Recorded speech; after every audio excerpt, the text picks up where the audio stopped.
나의 믿음 약할 때에 주가 붙드네.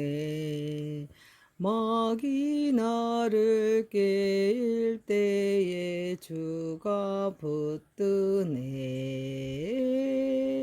나를 붙드네. 나를 붙드네. 사랑하는 나의 주 나를 붙드네. 우리 구주 아니면 서지 못하네. 나의 사랑 식을 때에 주가 붙드네. 나를 붙드네. 나를 붙드네. 사랑하는 나의 주 나를 붙드네. 나를 깊이 보시고 항상 붙드네. 구원 얻은 사람을 항상 붙드네. 나를 붙드네. 나를 붙드네. 사랑하는 나의 주 나를 붙드네. 나의 영혼 약할 때에 주가 붙드네. 피를 흘려 샀으니 주가 붙드네. 나를 붙드네. 나를 붙드네. 사랑하는 나의 주 나를 붙드네.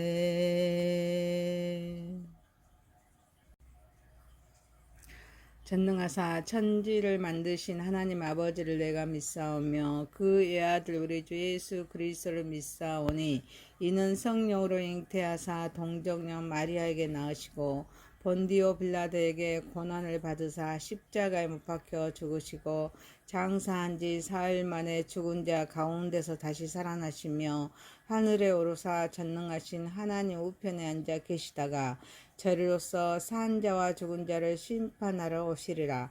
성령을 믿사오며 거룩한 공예와 성도가 서로 교통하는 것과 죄를 사하여 주시는 것과 몸이 다시 사는 것과 영원히 사는 것을 믿사옵나이다. 아멘. 하나님 말씀은 시편 13편 1절에서 6절입니다.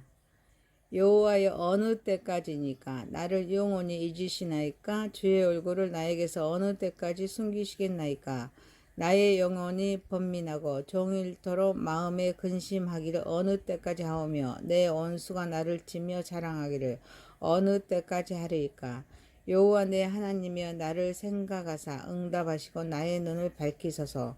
두렵건대 내가 사망의 잠을 잘까 하오며 두렵건대 나의 원수가 이르기를 내가 그를 이겼다 할까 하오며 내가 흔들릴 때 나의 대적들이 기뻐할까 하나이다. 나는 오직 주의 사랑을 의지하였사오니 나의 마음은 주의 구원을 기뻐하리이다. 내가 여호와를 찬송하리이니 이는 주께서 내게 은덕을 베푸심이니라. 아멘. 전능하시고 거룩하신 하나님 아버지 우리의 예배를 받으시옵소서. 예수님의 이름으로 기도하옵나이다. 아멘. 시편 13편 1절에서 6절 말씀으로 오직 주의 사랑을 의지하리이다 라는 제목으로 은혜를 받고자 하겠습니다. 첫 번째, 어느 때까지니까 1절 2절입니다. 다윗은 하나님께 버림받은 듯한 깊은 영적인 고통 속에서 어느 때까지니까 라는 절규를 반복합니다. 그는 하나님께서 자신을 잊으셨고 얼굴을 숨기셨다고 느낍니다. 그 결과 그의 영혼은 번민하고 그 마음은 종일 근심으로 가득하면서 원수들을 승승장구하며 자신을 조롱하고 자랑합니다. 본문은 극심한 고난과 또 영적인 침체 속에서 하나님을 향해 부르짖는 탄식 시의 그런 정수를 보여줍니다. 여기서 다윗을 가장 힘들게 한 것은 고통의 강도만이 아닙니다. 끝이 보이지 않는 기다림의 그런 시간이었습니다. 어느 때까지가라는 반복된 애침은 하나님의 침묵이 길어질수록 더욱 깊어지는 신앙의 갈등과 절박함을 드러냅니다. 그러나 다윗은 절망 속에서도 하나님을 떠나지 않았습니다. 오히려 자신의 가장 솔직한 감정 하나님께 아뢰면서 하나님께 나아갔습니다. 이것은 하나님의 침묵과 부재처럼 보이는 상황에서도 성도는 끝까지 하나님을 신뢰하면서 인내해야 함을 가르쳐 줍니다.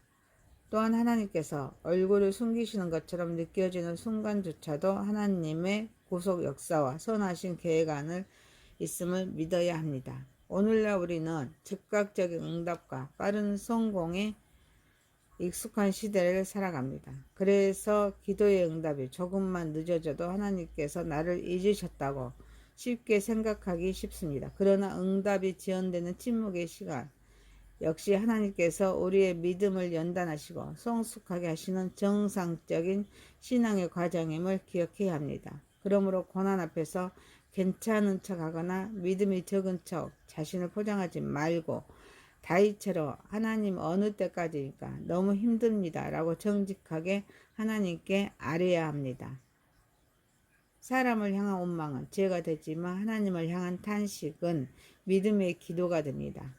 그러나 탄식에서 머무르지 말고 하나님의 변함없는 인자와 신실하심을 의도적으로 묵상해야 합니다. 낙심이 찾아올 때마다 지금의 시간이 내 믿음을 빚어서 가시는 하나님의 훈련 시간이요 장차 나타날 부활의 영광을 준비하는 잉태의 시간임을 믿음으로 선포하면서 오늘 하루를 충성스럽게 살아가야 합니다. 사랑하는 성도 여러분, 하나님께서는 때로 침묵할 수는 있지만 결코 자신의 언약을 잊지 않으십니다. 그러면서 성도는 응답이 지연되는 시간에도 정직하게 기도하고 하나님의 말씀과 예배 가운데 머물면서 하나님의 약속을 굳게 붙들고 끝까지 충성해야 합니다. 결국 어느 때까지인가 라는 탄식은 믿음의 실패가 아니라 하나님의 때를 기다리는 성도의 신앙 고백입니다. 마침내 하나님의 신실하심을 경험하게 되는 소망의 기도가 됨을 알고 하나님께 영광 올려드리는 저와 여러분이 되시기를 소망합니다. 두 번째입니다. 나의 눈을 밝히소서. 3, 4절입니다. 시인은 영적, 육체적, 한계 그런 상황 속에서 하나님께 세 가지를 간구합니다. 첫째, 나를 생각하소서. 둘째, 내게 응답하소서. 셋째, 나의 눈을 밝히소서입니다. 이 가운데 가장 핵심적인 기도는 나의 눈을 밝히소서입니다. 이것은 단순히 육체의 시력을 회복시켜 달라는 요청이 아닙니다. 영적인 생명과 소망, 믿음의 분별력을 회복시켜 달라는 간절한 기도입니다. 본문은 어느 때까지니까 라는 처절한 탄식에서 벗어나 하나님께 적극적으로 구원을 요청하는 신앙의 전환점을 보여줍니다. 다윗은 원수들의 승리를 자랑하고 자신이 흔들리는 상황을 두려워하면서도 절망을 머물지 않고 하나님께 보호와 힘을 구합니다. 그는 자신의 상황보다 하나님께 시선을 돌리면서 생명의 빛을 비추어 주시기를 간구합니다. 성경에서 하나님의 빛은 구원과 생명, 진리와 인도하심의 상징입니다. 따라서 나의 눈을 밝히소서라는 기도는 죄와 고난, 혼란과 절망 속에서도 하나님의 뜻을 분별하고 흔들림 없는 믿음으로 살아가게 해달라는 간구입니다. 또한 이 기도는 하나님께서 우리의 영혼을 깨우시고 회복시키는 은혜를 사모하는 신앙의 고백입니다. 영적인 성숙을 향한 훈련의 출발점이기도 합니다. 오늘 우리는 수많은 정보가 넘쳐나는 시대를 살아가지만 오히려 영적인 분별력은 점점 희미해지고 있습니다.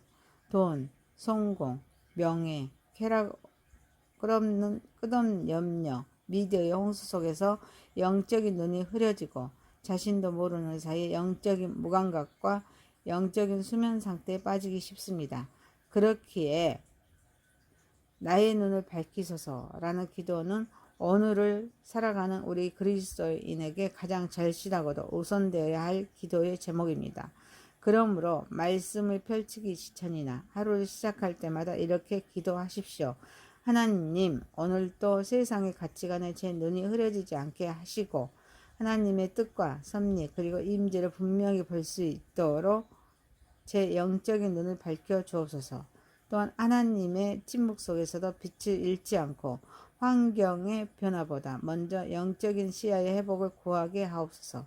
더 나아가 영적인 무감각과 게으름, 지나친 미디어의 의존과 세속적인 가치관과 우리의 영혼을 잠들게 하는 요소들을 분별하여서 과감히 내려놓아야 합니다. 영적인 눈은 저절로 밝혀지는 것이 아닙니다. 하나님의 말씀과 기도, 예배와 순종 가운데 하나님께서 밝히시는 은혜로 더욱 선명해집니다.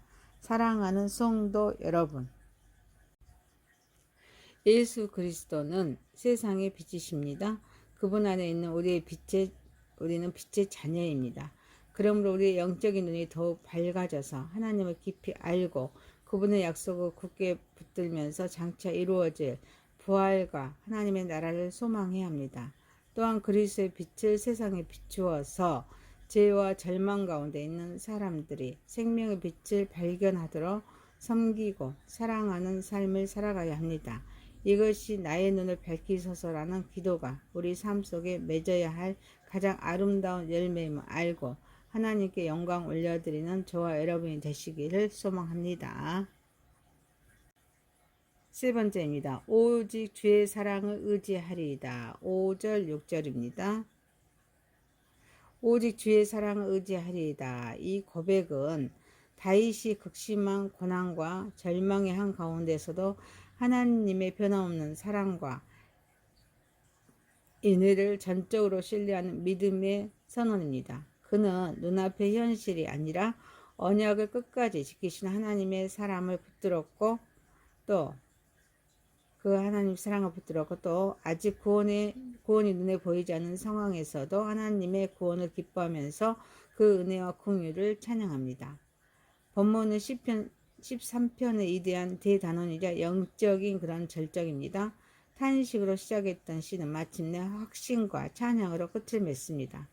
더욱 놀라운 사실은 다윗의 환경이 이미 바뀌었기 때문이 아닙니다. 그의 믿음이 먼저 변화되었다는 것입니다. 원수의 위협이 사라졌다는 기록도 문제가 해결되었다는 증거도 없습니다. 그런데도 다윗의 마음은 절망에서 기쁨으로 두려움에서 찬송으로 완전히 전환되었습니다.